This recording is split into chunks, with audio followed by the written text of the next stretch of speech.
Hello दोस्तों, तो हम बात करेंगे उत्तरायण के आने वाले अपकमिंग एपिसोड, जो कि आप लोगों के लिए काफ़ी ज़्यादा इंटरेस्टिंग रहने वाला है।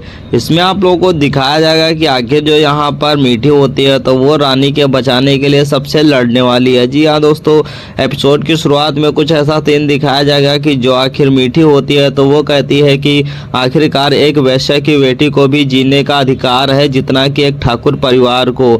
जो कि यहाँ पर मीठी होती है तो कहती है कि मैं इच्छावीर सिंह बुंदेला की बेटी हूँ और मैं किसी के साथ नाइंसाफ़ी नहीं होने दूंगी। अगर आप लोगों को ये सही नहीं लगता है तो ना लगे, मैं मीठी को अपना कर रहूँगी और उसे बचा कर ही रहूँगी। इसमें मेरा कोई साथ देता है तो ठीक, वरना मैं यहाँ से जा रही हूँ। वेल दोस्तों, यहाँ पर दिखाया जाएगा कि जो मीठी और आकाश होते हैं तो वो आ चुके होते हैं, क्योंकि उन्हें पता चल चुका होता है कि आखिरकार जो यहाँ पर रानी होती है तो उससे छोड़ा होता है नानी ने और आकाश की मैया ने। जो कि आकाश होता है तो उसकी माँ जो होती है तो वो नाटक करती है और कहती हैं कि क्या रानी मिली है या फिर नहीं। तभी आकाश से यहाँ पर आकाश की मैया कहती हैं कि क्या रानी मिल गई। तभी आकाश कहता है कि बस हुआ और आप अब नाटक मत कीजिए, क्योंकि हमें सारा कुछ सच पता चल चुका है। वेल यहाँ पर जो मीठी होती है तो वो भी गुस्से में होती है और कहती है कि बस कीजिए, आप अपना नाटक बंद कीजिए। जो कि यहाँ पर आकाश की मैया होती हैं तो वो गुस्से में बोलती हैं कि हाँ मैंने किया है, तो बताओ तुम क्या करोगी। जो कि यहाँ पर मीठी होती है तो वो अब समझ चुकी होती है कि आकाश की मैया गुस्से में आ चुके होती हैं। जो कि यहाँ पर आकाश की मैया होती है तो वो भी कहती हैं कि हाँ मैंने जो कुछ सही किया है, क्योंकि वो एक वैश्या है और वैश्या को मैं अपने खानदान का नाम नहीं दे सकती हूँ। जो कि मीठी होती है तो वो कहती है कि आपको क्या लगता है कि जो कुछ वो लोग कहेंगे वो आप करती चली जाएंगी और मैं चुप रहूंगी? मैं चुप नहीं रहूंगी। जो कि यहाँ पर आकाश की मैया भी कहती है कि आखिरकार तुम क्या जानती हो और क्या समझती हो इस समाज के बारे में, कि तुम्हें कुछ भी नहीं पता है। मैं तुमसे उम्र में बड़ी हूँ, इसीलिए मुझे सब कुछ पता है और तुम ये जो कर रही हो ना वो गलत है और तुम्हें एक माँ का दर्द कभी समझ में नहीं आएगा।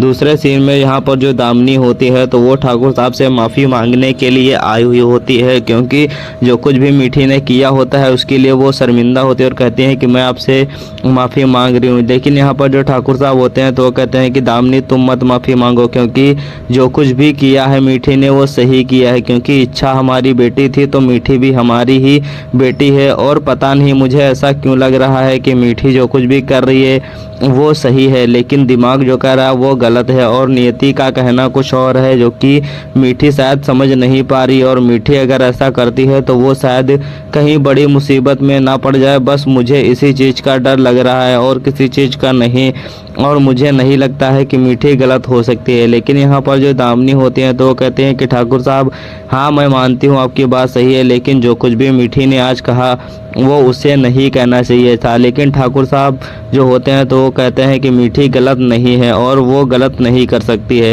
इधर दूसरे सीन में दिखाया जाएगा कि जो आकाश की मैया होती हैं तो वो कहती हैं कि आखिरकार मैं तुम्हें क्या बताऊं, तुम क्या जानती हो इस समाज के बारे में।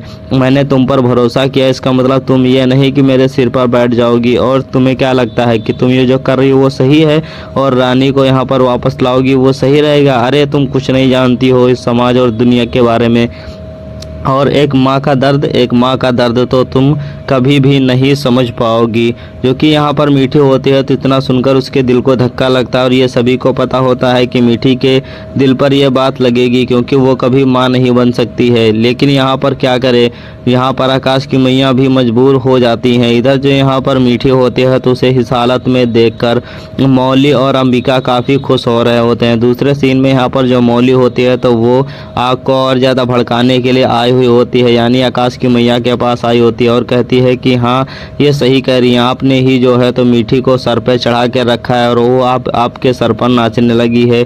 तो यहाँ पर आप आखिरकार क्या कहना चाहती हैं? तभी मौली कहती है कि आखिरकार मीठी ने गोद लिया है रानी को और एक माँ का दिल है जो कि तड़प रहा है। जो कि यहाँ पर आकाश की मैया कहते हैं कि बस तुम अपना प्रवचन बंद करो, मुझे पता है क्या सही है क्या गलत है, और मुझे लगता है कि मैंने थोड़ी मीठी को ढील क्या दे दी और उससे प्यार से बात क्या कर ली, वो मेरे सर पर चढ़ने लगी है।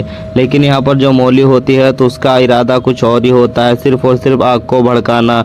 लेकिन यहाँ पर दूसरे सीन में दिखाया जाएगा कि जो अंबिका होती है तो वो भी आखिरकार मीठी को ही गलत ठहराती है और कहती है कि आखिरकार सासू माँ ने थोड़ा जगह क्या दे दी, वो तो उनके सर पर नाचने लगी है। और अब जो कुछ भी किया, अच्छा हुआ कि यहाँ पर जो है तो आपकी मैया ने हाथ उठा दिया मीठे के ऊपर। आज के बाद वो कभी ऐसी हरकत नहीं करेगी। लेकिन क्या हाथ उठाकर सही किया है आकाश की मैया ने या फिर नहीं, ये तो आगे आने वाले एपिसोड में ही पता चल पाएगा। वेल, अगर आप भी एपिसोड को देखना चाहते हैं और अपडेट को पहले सुनना चाहते हैं तो हमारे चैनल को सब्सक्राइब कर लीजिएगा। लेकिन यहाँ पर सीन में जो आखिर मौली होती है तो वो आकाश की मैया को भड़का रही होती है और जो है तो यहाँ पर मीठी के बारे में तमाम तरीके की बातें बोलती है। लेकिन आकाश की मैया क्या मीठी से नफरत कर पाएंगी, तो हमें कमेंट करें। इधर यहाँ पर दिखाया जाएगा कि तीनों जनों की हालत कुछ अलग ही हो रही है। तो एपिसोड का एंड होता है।